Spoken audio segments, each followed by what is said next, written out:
The Atlanta Braves currently don't have a prospect ranked in Baseball America's top 100, which is unfortunate, but I'm going to tell you who will be the player next year that will be on that list and who might be the top position player prospect in the Braves system right now that might surprise a lot of people in 2023. We're talking prospects on this episode of Locked On Braves, so let's get into it.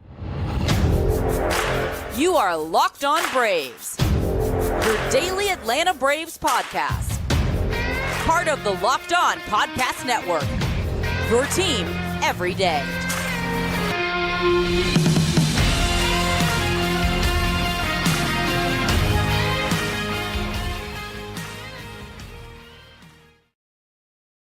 Hey, and welcome back to Locked On Braves, part of Locked On Sports Atlanta, where we cover your favorite Atlanta sports teams each and every day.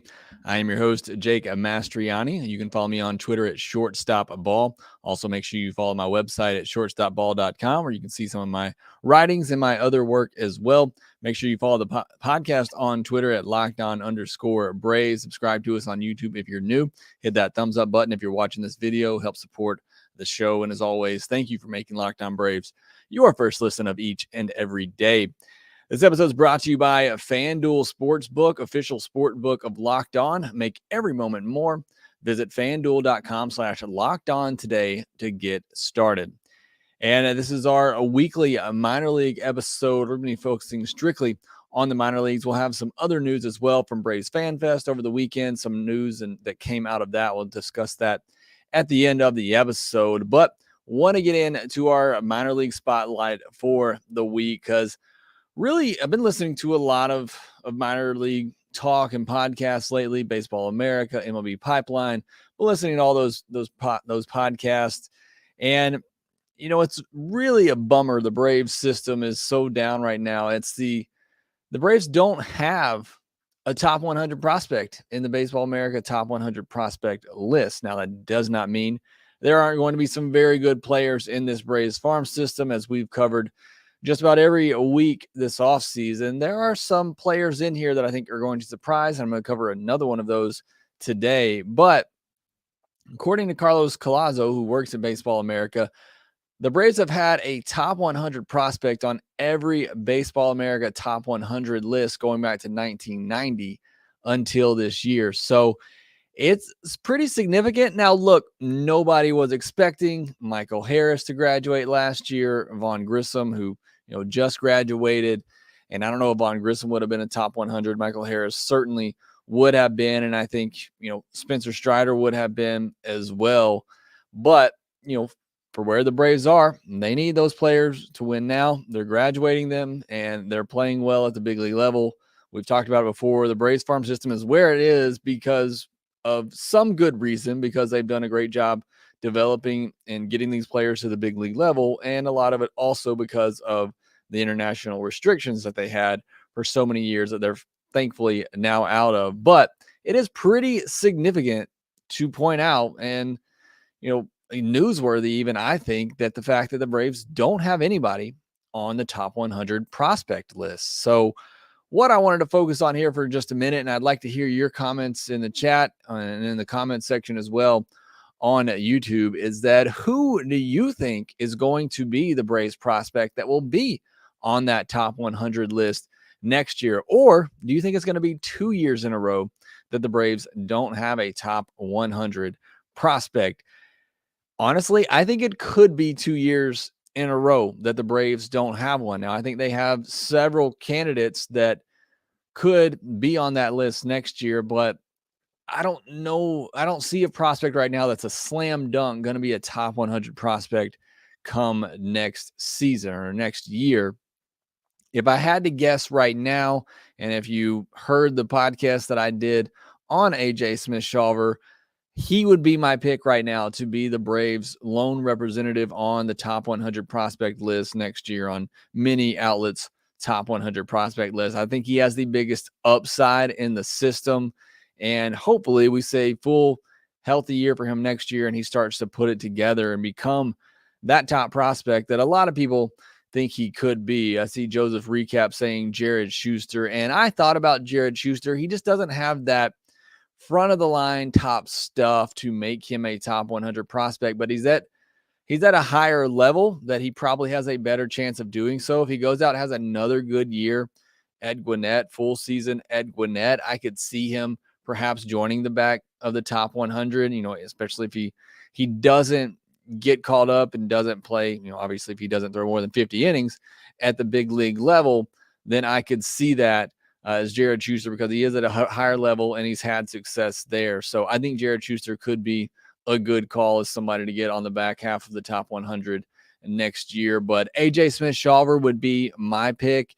And then I see AA 3403 say maybe Owen Murphy. That's who I was going to mention next. Either of the top two picks from last year, whether it be J.R. Ritchie or Owen Murphy, if they come out and have good years in 2023, just because they are top draft picks, so they're going to be, have a little bit more hype than others in the system. If they go out and have a good season, either one of them, I could see one of them joining the top 100. That wouldn't be far-fetched to see either. But again, there's no slam dunk for me right now to say who could jump into that top 100 next year. I think there are a couple, like we mentioned, Smith-Shawver, Murphy, Ritchie, Joseph Recap mentioned Jared Schuster as well. I think those guys have a chance. They could do it if they had big 2023 seasons, but still, it would not be necessary, would not necessarily be a slam dunk. Joe Me says Cole Phillips and Spencer Schwellenbach. Those are two guys I wanted to mention, but they're coming off injury. Spencer Schwellenbach, for sure. I don't know what we'll get out of Cole Phillips in 2023. So who knows what they're going to look like coming back from injury, but those are two guys that I'm very excited about to see. Again, Cole Phillips would have been, I think, maybe a top 20 guy in the draft, this past draft, had he not had surgery. Spencer Schwellenbach, obviously, big arm as well as a two-way player at Nebraska, but I think they're going to turn him into a pitcher. So those are two guys that I'm very high on in the system, but just because they're coming off injury, it'd be hard for me to see them, pitching enough and playing well enough to jump on a top 100 list. But I agree with you, Joe. Those are two prospects in the Braves system that, along with AJ Smith-Shawver, I think have some of the biggest upside. Now, my sleeper pick to join the top 100, we're actually going to talk about today, so I'm not going to do a deep dive on him just yet, but it's Ignacio Alvarez, and I'm starting to get a little bit of hype on him, listening to some of those other podcasts that I've mentioned that are talking about him and just watching him. I'm really getting excited for Ignacio Nacho Alvarez and his potential and what he could be in this Brave system that is starved for position player prospects. I think he has a chance to really shoot up the system next year. So we're going to talk about him and several other top prospects next. The NFL playoffs are here. We're really excited about our new sports betting partner for Locked On because they're the number one sports book in America. Of course, I'm talking about FanDuel. And yes, they are the new official sponsor of Locked On. And if you're new to FanDuel, that's even better. They have so many great features that make betting on sports fun and easy. New customers can join today. Get started with $150 in free bets guaranteed when you place your first $5 bet. Just sign up at FanDuel.com/locked-on. If you're going to use FanDuel, make sure you go to FanDuel.com/locked-on as it helps support the show when you do that. FanDuel has all your favorite bets from the money line to point spreads to player props. Plus, you can even combine your bets for a chance at a bigger payout with a same-game parlay. All on an app that's safe, secure, and super easy to use. So football fans, don't miss out. Place your first $5 bet to get $150 in free bets, win or lose, at FanDuel.com/locked-on. Make every moment more with FanDuel, official sportsbook and partner of the NFL.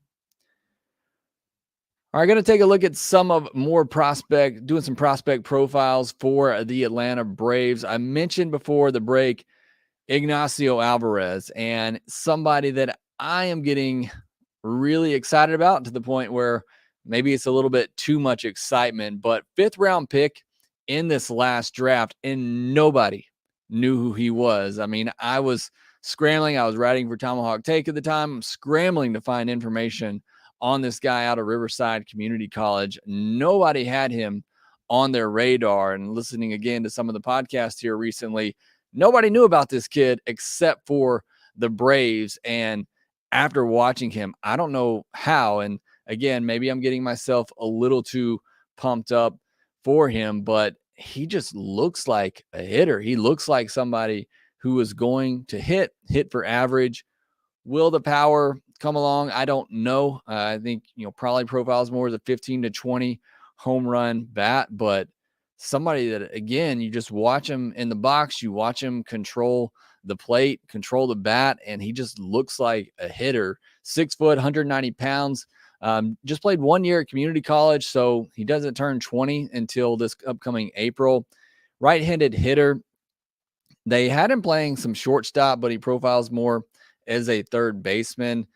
Played some games in the FCL this past year, /279, 392 in 15 games with 1 home run, 7 walks, 6 strikeouts, and 4 stolen bases, showing a little bit of speed as well. 15 games at single A, he /294, 493 with 19 walks to just 9 strikeouts and 4 stolen bases. So you're seeing, great plate discipline. Yes, this is a lower levels, but it's a plate discipline we're not used to seeing at the minor league level, not even really the major league level for the Braves. So really love to see that from him, and obviously to be able to hit for average as well. Great bat to ball skills. You look at his overall slash line this past year, 287, 451 on base percentage, just a 394 slugging. Again, not sure about the power, but 26 walks to 15 strikeouts and 94 at bats is pretty incredible plate discipline. Again, small sample size at a very low level. I think, right now, at least, he's somebody who has more gap to gap power than home run power. But to me, if he's a 280, 290 hitter, 15 to 20 home runs and a 350 on base guy, I mean, I would love for the Braves to have that type of hitter in their lineup. And I think that's what Ignacio Alvarez can be. And apparently those who saw him play as well, didn't get to watch a lot of him, didn't get to see him make a lot of plays defensively, but those who did said that he looked really good with the glove. And again, he played some shortstop with Augusta, but most people believe he's going to move into a corner infield spot, third base. So I think, with Ignacio Alvarez, with the lack of positional depth in the system, he is somebody that I think could not only shoot up the Braves minor league rankings, but I think he has the ability to become a top 100 type of prospect. Now, again, a lot of that may depend on how the power comes, because, that plays a lot into projections and hype. But the guy, again, he just seems like a hitter. Watching him play, watching him swing, the guy just seems like he's going to hit. Like he has a very high hit tool. So again, I'm really excited about Ignacio Alvarez. I can't wait to see what he does next year. Perhaps somebody that can move through a little bit quickly with that mature approach at the plate and with those bat to ball skills. So somebody I'm very, very hype on. You want to buy some stock? I'd buy some stock in Ignacio Alvarez. All right, another prospect a lot of you had asked me about the profile was Victor Vodnik. So Victor Vodnik, right-handed pitcher, 14th round pick in 2018 out of Rialto High School in California. Just 6 foot even, 200 pounds, 23 years old. In 2019 at single A, a 2.94 ERA, a 1.173 whip, and 67 and a third innings with 69 strikeouts, a 3.2 walk per nine, and a 9.2 K per nine. Very solid, very big stuff. Then 2020 hit. And obviously, didn't get to pitch in any games in 2020 because of COVID. Coming back in 2021, they tried him as a starter at Double A, which a bit unfair, in my opinion. A guy who didn't, wasn't really a starter in 2019. I think he started 3 games in 2019, missed all of 2020. They bring him in as the starter, made just 11 starts through just 33 and 2/3 innings, a 5.35 ERA, a 1.604 whip, 5.9 walk per nine. All of a sudden, the command is gone. Still had a high strikeout rate at 11 strikeouts per 9 innings. Went to the Arizona Fall League because he missed a lot of time because of injury in 2021. Wasn't much better there. 5.70 ERA, 1.479 whip, and just 23 and 2/3 innings, 5.3 walk per nine. but a 9.5 K per nine. Again, strikeouts there, big stuff for Victor Vodnik. In 2022, they moved him back to the bullpen full time between AA and AAA. He had a 2.34 ERA, solid, but a 1.413 WHIP. And you look at his FIP numbers, his xFIP numbers, they all show that he was probably a little bit lucky in 2022. 34 and 2/3 innings pitched, 47 strikeouts, 12.2 K per nine. Again, all that's good, but a 4.9 walk per nine. So still struggling to find that command, but big time stuff. Upper 90s fastball, nice slider as well. Although in the games that I watched, seemed to not have a great feel for it. And because with the fastball, it wasn't one, again, at least in the games that I watched, it wasn't one where you feature, it wasn't a high fastball where you're raising the ladder on a hitter. It was more, he was locating it down at the knees and still, blowing hitters away, but it made it a lot easier for hitters to lay off that slider. If it started at the knees or below, hitters a lot of times spit on it because that ball ended up in the dirt, and it was pretty easy to see. But when he started it more middle of the plate, that's when he started to get a lot of swing and miss on a low 90s slider with some good tight break on it. And again, you tunnel it off that fastball, and it's a really effective pitch, that upper 90s fastball, and then you drop in a low 90s slider with some good tight break on it. It can be very effective. It just needs to learn how to command that a little bit more, bring that slider up just a little bit more so that it looks fastball just a little bit longer, and he's going to get those swings and misses as he already does. Again, I just wanted to see that a little bit more consistently. It seemed like he struggled where he was starting that slider a lot, and a lot of hitters just kind of spit on it pretty easily, especially at the upper levels. They're going to lay off that pitch more often. He was passed up in the Rule 5 draft, which I think was a bit surprising, but probably tells you a lot with the struggles that he's had with the command and with health as well. Missed a lot of games. Again, I think he's somebody that COVID, that 2020 year, like a lot of pitchers, really, really hurt him. The command just hasn't come back. He's been up and down with injuries. Even this past year, missed time with injuries. So just somebody that hasn't been able to stay healthy. But if he can rediscover that command again, if he can stay healthy, I mean, this is a guy who I think has the ability to become a high leverage reliever at the big league level and might have the most highest reliever upside in the Braves system because of that big fastball, because of that tight slider that he can tunnel off of it. And he has a changeup as well that he can mix in. So I still think, there's the ability there for Victor Vodnik, but at 6 foot, not the biggest frame already for somebody that's struggled with injuries throughout his professional career, but he's going to get a look at some point, and he has the ability to be very successful as a reliever at the major league level. Just got to find that command, got to be able to stay healthy, and I think we can see him do some big things. Now, I wanted to cover a couple of more international signings real quick. Last week, we talked all about the international signings. There's a couple more I wanted to get to this week that we didn't have time for last week. The first one is Brandol Mezquita, signee out of the Dominican Republic, 21 years old, outfielder, right-handed hitter. In 2021 at the FCL level, /308, 402, 452 with 3 home runs, 15 stolen bases, 19 walks, 50 strikeouts, a good amount of strikeouts at the FCL level. Then this past year at single A, /281, 371, so very solid numbers there.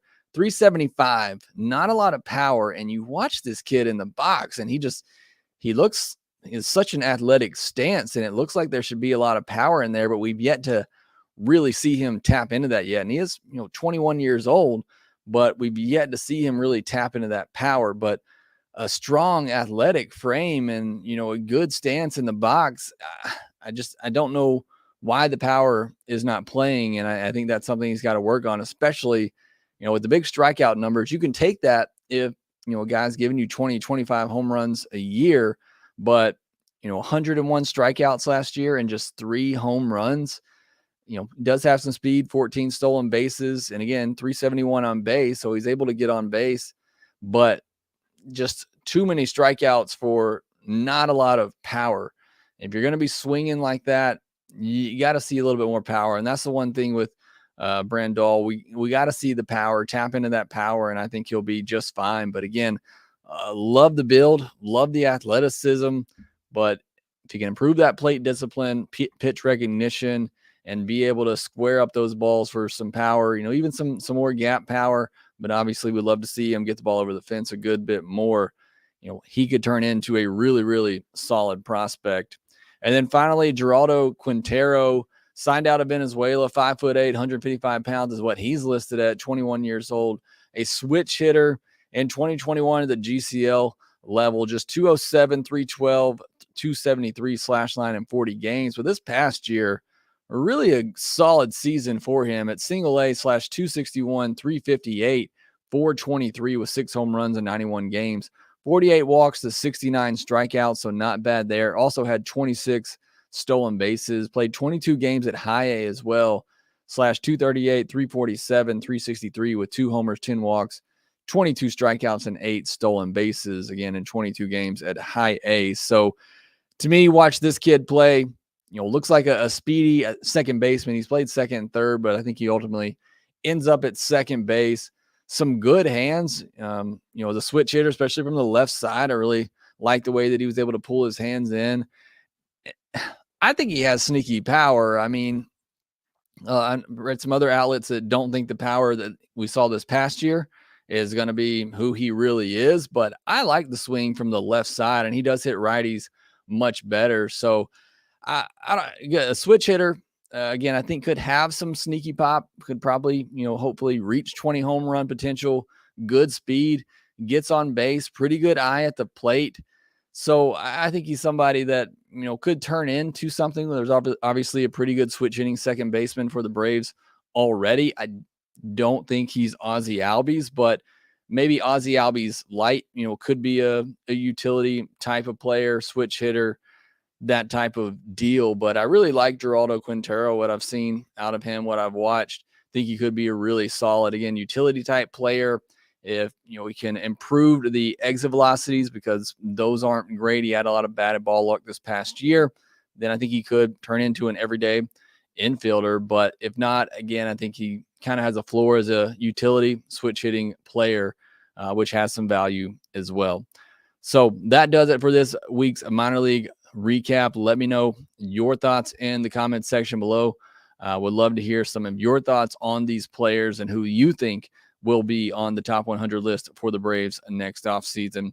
Next, we're going to get to some news that came out of FanFest over the weekend. Also get to some of your comments in the comment section. We'll do that next. So hopefully you were able to make it out to FanFest over the weekend. I did not. Was at home with a kid with double ear infection. So if you got to go, I'm sure you had a lot more fun than me. But glad you got to go. It looked like a lot of fun. Couple of just quick news items that came out of FanFest. Ronald Acuna Jr., he is going back to play in the Venezuelan League finals. Will be a DH, so that's exciting. Hopefully we'll get to see some more Ronald Acuna Jr. clips of him smashing Venezuelan League pitching. Why not the World Baseball Classic, though? And he did comment on that at FanFest. He said, I have always said that I want to represent my country, but that's not a decision I can make. The team, the medics, and the staff will take care of that. So the obvious question is, why do they let him play in the Venezuelan League, but not the World Baseball Classic? Well, it's two completely different things. One, the World Baseball Classic is taking place while spring training is supposed to be going on, and it's a lot more of a commitment than Acuna just flying out to his hometown, walking into the clubhouse and hitting in the DH spot. A lot more that goes into it when you're on a World Baseball Classic team. And again, it's during spring training. The Braves are supposed to be getting ready for their upcoming season. I'm sure the Braves want to keep a close eye on Acuna, manage his workload, and get him ready for the 2023 season. So still, I wish he'd play. I wish the Braves would let him play for Venezuela. I think it'll be a lot of fun, bring a lot more excitement to the World Baseball Classic, but I can understand why the Braves would, and I can understand the difference between letting him play in Venezuela and not letting him play in the World Baseball Classic. Some other Braves in the World Baseball Classic that we know of, Eddie Rosario and Joe Jimenez are scheduled to play for Puerto Rico, Chadwick Tromp for the Netherlands, Simba there as well. Perhaps, Simba looking to prove himself. Maybe he doesn't get a deal until after the World Baseball Classic. Would love to get Simba on a minor league deal to have some depth at shortstop, bring him in to spring training and help him groom Vaughn Grissom. I would love to see that. Recently signed Kevin Pillar, who the Braves got on a minor league deal, will be playing for Team Israel. So those are Braves players that we know will be competing in the World Baseball Classic. Some news from around the league. The Twins traded Luis Arraez to Miami for Pablo Lopez, Jose Salas, and Byron Chiro. Know a lot of people that asked me about Luis Arraez for the Braves. Never saw that as a great fit, not the type of hitter that the Braves are going after right now. More of just a contact, high average type of hitter, high on base type of player, which is great, but doesn't give you much else. And Braves, obviously, they're looking to build a lineup around power. So, good deal for the Twins. I thought they got Pablo Lopez out of this. They got a really solid prospect in Jose Salas. So I thought the Twins did a really good job on this deal. Alex Anthopoulos said that Vaughn Grissom is going to be coming into spring training competing for the shortstop job. Will not see time in left field in spring training. Says there's enough options there already. Which is pretty much what I said on Friday's podcast mailbag episode. I think he also mentioned later on, and apologize, I think this was David O'Brien who said this on Twitter, that if they wanted to move him to left field, later, that could be a possibility and something they look at. But in spring training, he's going to be competing for shortstop position. So I'm glad to hear that. As I said on Friday's podcast, the kid's 22.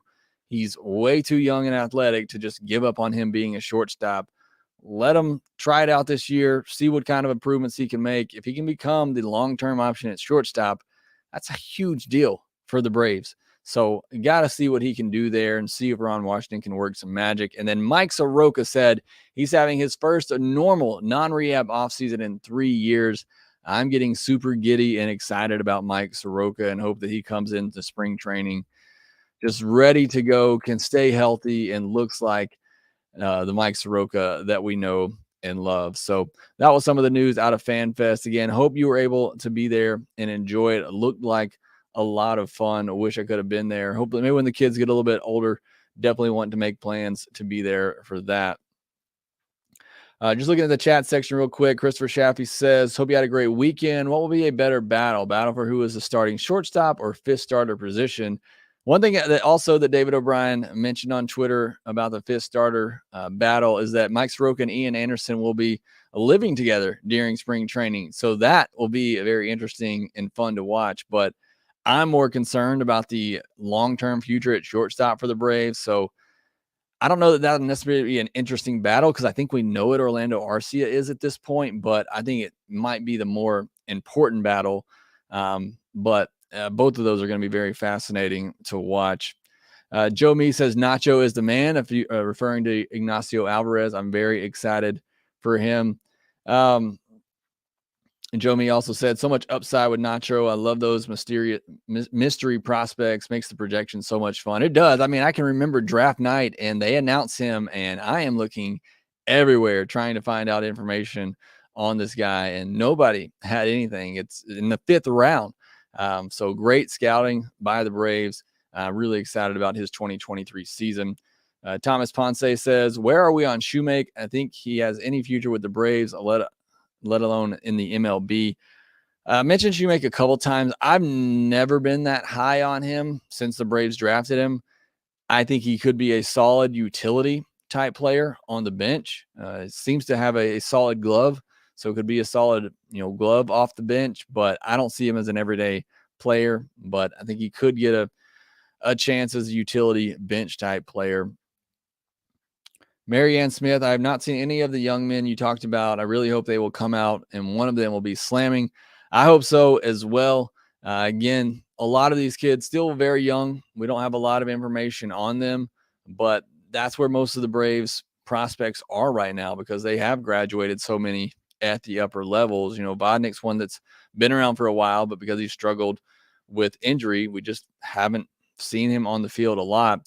Joseph Recap says, how about David McCabe? I'm going to look at him as well. He was somebody coming out of the draft that I was most excited about, but watching a couple of games of his now, I'm not as excited about McCabe, but somebody that could have big power and perhaps be one of the best power bats in the system very soon. Joe Me would love to see Victor Vodnik be a guy, but seems to me is a guy who could make the show and be a guy that he is just not consistent or consistently healthy. And I think that's the biggest thing for him. Double A says could be the swing mechanics for Mezquita. I thought the swing looked pretty good, but I think it's more just pitch recognition. I saw one game he had a 3-1 count and he swung at I think it was a changeup that was diving out of the zone. So I think it's more just pitch recognition for him, not only because of the strikeouts, but just the swing and miss. Joe May, Jake, who do you see as a breakout minors guy? Maybe someone outside of the top 10 to 15 you see as a guy who could make the show and contribute. Outside of the one we talked about today, obviously with Ignacio Alvarez, I mean, I don't know. It's really hard to tell right now. We just, like I said, a lot of these players are so young. We just haven't been able to see much of anything on them. But I think Alvarez is the one for me right now that I'm kind of hitching my wagon to, is somebody that I think is going to surprise a lot of people and move up a lot of rankings. He is outside of that top 10 for a lot of people. But, I look at the people on this list outside of that, the top 10, they're all really young. They're 18, 19, 20-year-olds. So, again, Alvarez is the one for me if I had to pick one in that group. And we already talked about him a bit today. So, and I like Quintero. I mean, I like these guys. I think they have the opportunity to be something. But, again, just need to see a little bit more from them before can make a real, good decision on what they're going to be. But those are the ones for me right now. And I do like David McCabe. I still do like him, but I'm just not as hype on him as I was coming out of the draft. Double A says, how about Rick Vaughn? Spencer Strider. Yeah, and that was some of the news out of Braves Fest as well, that Spencer Strider, I almost said Rick Vaughn. Spencer Strider changed his number to 99 because of his love for Rick Vaughn. So that'll be a lot of fun. Joe May, Jake, I keep telling you, Vaughn will be better than Jeremy Pena by season's end. I hope so. The one thing I keep mentioning about Jeremy Pena, he was 24 this year. He got some seasoning. He played college ball. So again, for me, if Vaughn Grissom needs to go back to AAA to continue to work on things and to get better defensively so that he comes up, even if it's in 2024, and then he becomes the long-term solution.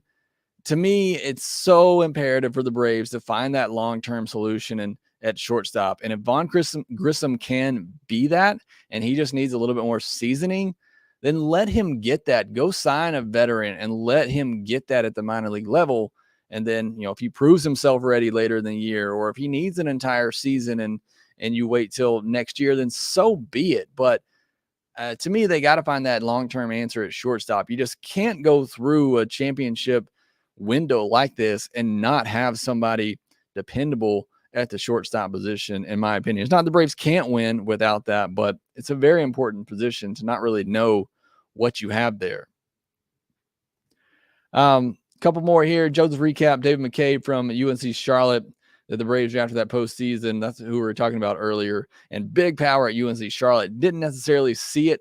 And again, a small sample size at a professional level. And just watching the swing, you can see where that power is going to come from. But I didn't love the swing on a second, third watch. But again, I still think he might have some of the best power in the system when all is said and done. Joseph recap, what is your thoughts on the Braves bringing Pilar in on a minor league deal? Talked about that last podcast. I think it's very solid depth as well. And Double A says, I agree about Grissom. I think Arcia can hold it down until he's ready. And that's the thing for me. Don't rush this kid up here just because, you want to. And again, I think Grissom's a very, very, good player. I think he's going to hit. I've said that. I think he's a very confident player. But don't ruin his development, just to try to force him into the shortstop position. He's 22 years old. If he needs to go down and continue to develop so that he can be that long-term solution, don't rush him up here just because you want his bat. Look, he's going to be batting 8th or 9th anyway. This lineup is really deep when all is healthy.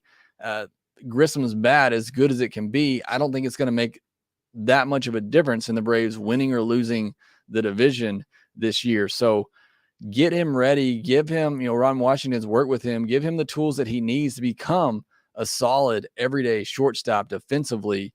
If that happens this year, great. But if he needs a whole year to do it, then yeah, as Christopher Pope says, Arcia can handle the job, or you can go out and sign a Jose Iglesias or an Elvis Andrus or, even an Andrelton Simmons and just hold it down defensively and bat him ninth until Grissom hopefully proves he's ready. So that's kind of my goal with Grissom. Yeah, I want him to come out in spring training and show that he's grown so much defensively and take over that job.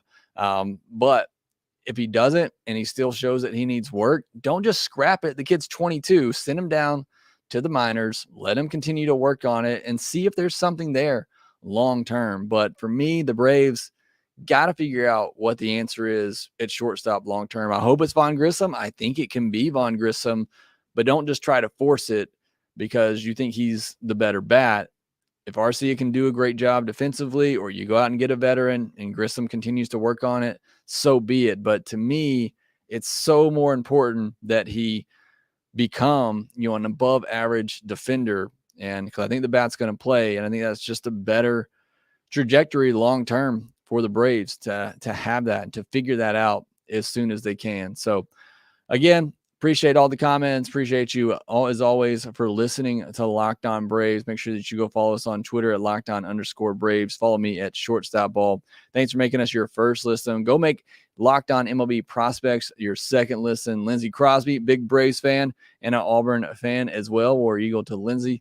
Make sure you go listen to his podcast talking about all the biggest stars of tomorrow. Again, that will do it for this episode of Locked On Braves. Make sure you follow us at LockedOn_Braves on Twitter. Make sure that you go rate, review, and subscribe to the Locked On Braves podcast wherever you get your podcast, and we will talk to you next time.